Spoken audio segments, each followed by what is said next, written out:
दोस्तों, स्वागत है आपका मेरे YouTube चैनल इंग्लिश बाबू पर। और आज मैं फिर हाजिर हूँ आपके साथ एक नई स्टोरी लेकर। और दोस्तों, आज जो स्टोरी मैं आपके लिए लेकर आया हूँ ये एक शॉर्ट मॉरल स्टोरी है। बहुत ही अच्छी प्यारी मज़ेदार कहानी है। कहानी सुनने में आपको मज़ा आएगा। उसके अलावा दोस्तों, आज की इस कहानी में आपको कई सारे नए इंग्लिश के वर्ड मीनिंग सीखने को मिलेंगे, उनकी करेक्ट प्रोनाउंसिएशन के बारे में पता चलेगा और हमेशा की तरह जो इसका ग्रामर का पार्ट है उसे बिल्कुल डिटेल में कवर करेंगे, तो एक एक स्ट्रक्चर को आप बड़ी आसानी से सीख पाएंगे। तो चलिए दोस्तों, आज की इस कहानी को हम शुरू करते हैं और सबसे पहले कहानी का टाइटल देखते हैं। कहानी का टाइटल है the way of telling truth. दोस्तों, ट्रुथ का मतलब होता है सच और टेल मतलब कहना, बोलना। The way of telling truth क्या अर्थ हुआ कि सच बोलने का तरीका। तो दोस्तों, ये आज की इस कहानी का टाइटल है, शीर्षक है। और अब मैं इसे पढ़ना शुरू करता हूँ। आप लोगों से रिक्वेस्ट है कि आप कहानी को बिल्कुल ध्यान से सुने, और यदि आज की कहानी में आपको कोई नया शब्द या फिर नया स्ट्रक्चर मिले तो आप उसे नोट करें, और यदि कहानी अच्छी लगे तो लाइक भी ज़रूर करें। तो चलिए इसको शुरू करते हैं। A rich merchant was a heart patient। क्या मतलब हुआ दोस्तों? ये जो वाक्य है ये एक सिंपल पास्ट का वाक्य है, और सिंपल पास्ट का अर्थ होता है जब हम पास्ट में कोई ऐसा वाक्य बनाएं जहां वॉज या फिर वर का इस्तेमाल हेल्पिंग वर्ब के रूप में किया जाता है, साथ में नाउन या फिर एडजेक्टिव को लेकर वाक्य बनाया जाता है। और दोस्तों, जब सिंपल पास्ट या सिंपल प्रेजेंट में कोई भी वाक्य बनाया जाता है तो ऐसे वाक्यों में कभी भी वर्ब का इस्तेमाल नहीं किया जाता है। तो इस तरह के जो वाक्य हैं उन्हें नो एक्शन सेंटेंस भी कहा जाता है। हार्ट पेशेंट का मतलब होता है हृदय रोगी, मतलब जिसे कोई दिल की बीमारी हो। तो क्या अर्थ हुआ? A rich merchant was a heart patient। एक अमीर व्यापारी दिल का रोगी था, या कह सकते हैं कि हृदय रोगी था, दिल का रोगी था, या कह सकते हैं कि दिल का मरीज था। The doctor had instructed everyone that the merchant should not be alarmed at any cost। क्या मतलब हुआ? The doctor had instructed everyone. और दोस्तों, ये जो वाक्य है ये पास्ट परफेक्ट का वाक्य है। पास्ट परफेक्ट का मतलब होता है पास्ट में किसी क्रिया का पूरा होना, पाया जाना। और जब हम पास्ट परफेक्ट में कोई वाक्य बनाएंगे तो ऐसे वाक्यों में हेड के साथ वर्ब की थर्ड फॉर्म लगाई जाती है। इंस्ट्रक्ट का मतलब होता है निर्देश देना, थर्ड फॉर्म है instructed. The doctor had instructed everyone. Doctor ने हर किसी को निर्देशित किया हुआ था। That the merchant should not be alarmed at any cost. दोस्तों, यहाँ पर दैट का यूज़ किया गया है जो कि एक डिस्क्रिप्टिव क्लॉज है, जिसके बाद दूसरा वाक्य है। और ये जो वाक्य है यहाँ शुड का इस्तेमाल किया गया पैसिव में। शुड का प्रयोग वाक्यों में सलाह को दर्शाने के लिए किया जाता है।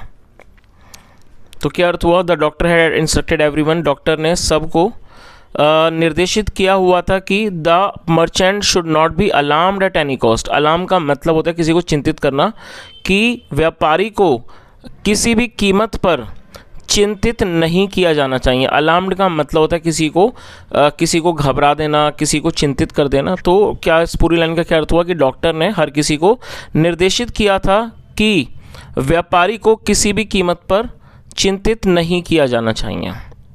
Once the merchant was in another city. दोस्तों, ये जो वाक्य है ये भी एक सिंपल पास्ट का वाक्य है जहाँ पर वॉज का इस्तेमाल हेल्पिंग वर्ब के रूप में किया गया है। एक बार व्यापारी दूसरे शहर में था। His servant reached there and said. और दोस्तों, ये भी पास्ट इंडेफिनिट का ही वाक्य है जहाँ पे सेकंड फॉर्म लगाई गई है। हिज मतलब उसका, उसकी, उसके। हिज सर्वेंट रीच्ड देयर, उसका नौकर वहाँ पहुँचा।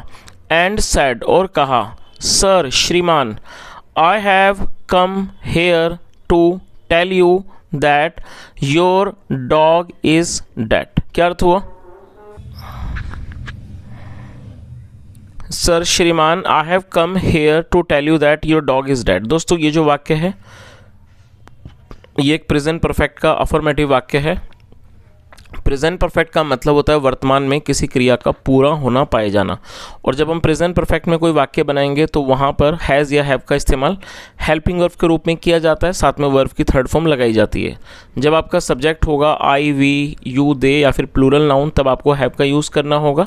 और यदि सब्जेक्ट होता है ही, शी, इट या सिंगुलर नाउन, तब हमें हैज़ का यूज़ करना होता है। तो फिलहाल सब्जेक्ट आई है तो आई के साथ हैव का यूज़ किया गया है। हेयर मतलब यहाँ, आई हैव कम हेयर, मैं यहाँ आया हूँ।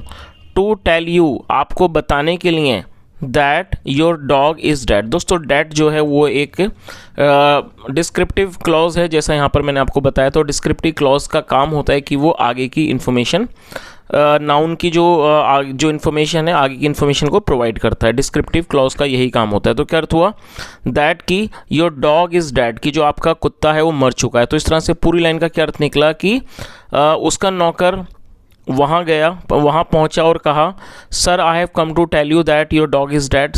श्रीमान, मैं यहाँ आपको बताने आया हूँ कि जो आपका कुत्ता है वो मर चुका है। आगे देखिए, how did he die, the merchant asked. दोस्तों ये जो वाक्य है ये पास्ट इंडेफिनिट का इंटरोगेटिव सेंटेंस है और आप इसके रूल को नोट कर सकते हैं। जब हम पास्ट इंडेफिनिट में इंटरोगेटिव का वाक्य बनाएंगे तब हमें डिड का इस्तेमाल हेल्पिंग वर्ब के रूप में करना होता है। उसके बाद सब्जेक्ट और वर्ब की फर्स्ट फॉर्म लगाई जाती है।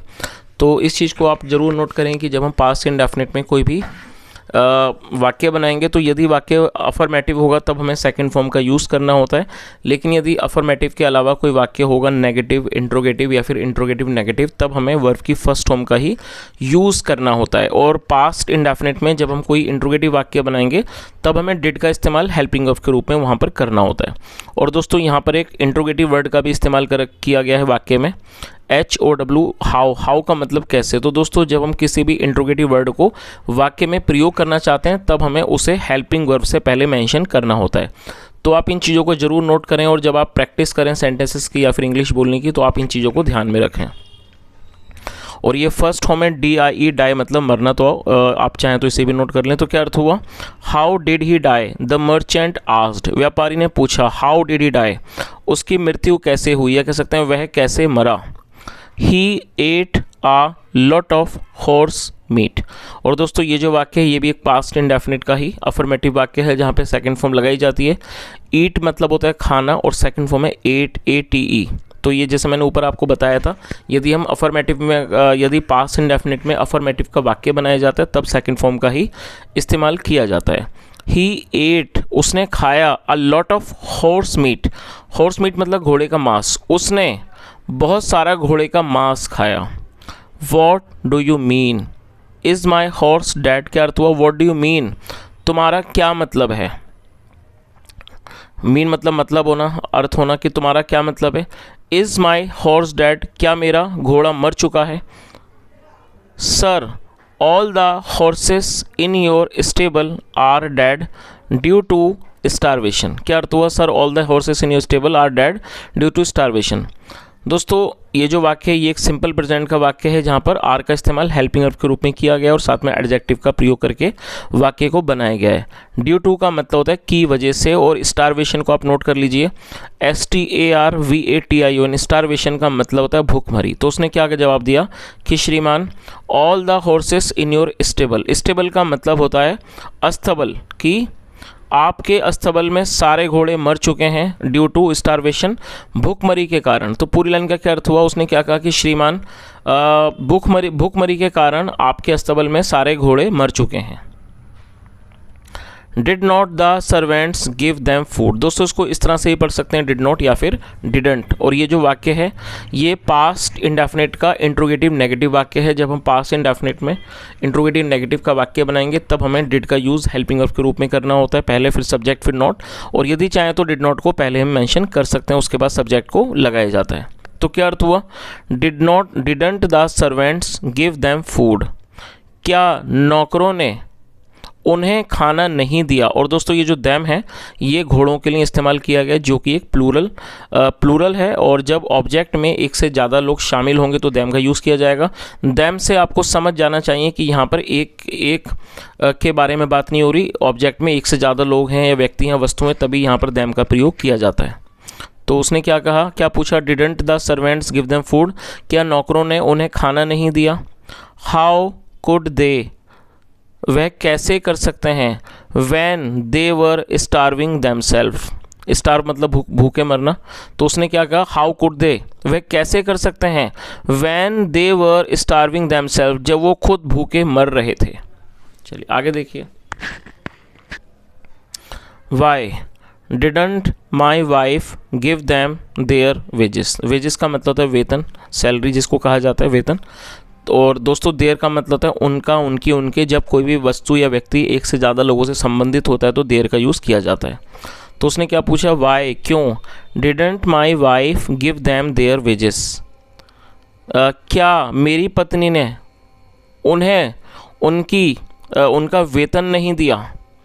द मर्चेंट आस्क्ड वरीडली, व्यापारी ने चिंतित होते हुए पूछा। और दोस्तों वरीडली एडजेक्टिव है, सॉरी एडवर्ब है, और एडवर्ब का मतलब होता है ऐसा शब्द जो किसी वर्ब की विशेषता का वर्णन करे।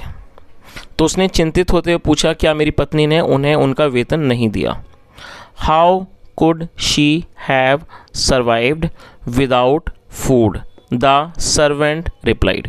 दोस्तों ये जो वाक्य है आप इसे ज़रूर नोट कर लें, मैं इसकी आइडेंटिटी बता देता हूँ। जब कोई ऐसा वाक्य हो जहाँ वाक्य की टेल में सकता था, सकती थी, सकते थे जैसे शब्द आए, तो ऐसे वाक्यों में कुड हैव के साथ वर्ब की थर्ड फॉर्म का यूज़ किया जाता है।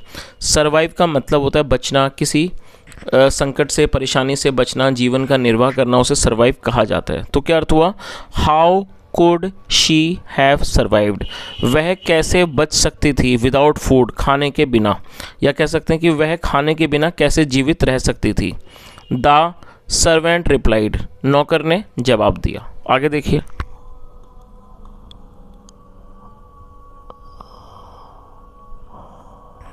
You mean that my wife is dead too, तो उसने क्या कहा कि तुम्हारा मतलब है जो मेरी पत्नी है वो भी मर चुकी है। सर श्रीमान, लास्ट नाइट, पिछली रात, द हाउस कॉट फायर, जो घर था, कॉट फायर, और कैच फायर मतलब आग लग जाना, और ये सेकंड फॉर्म है, ये भी पास्ट का ही वाक्य है। तो उसने क्या कहा कि श्रीमान पिछली रात घर में आग लग गई, and every one was burn to that, और हर बर्न टू डेथ का मतलब है जल के मृत्यु हो जाना, and every one was burn to that, और हर किसी की जल कर मृत्यु हो गई।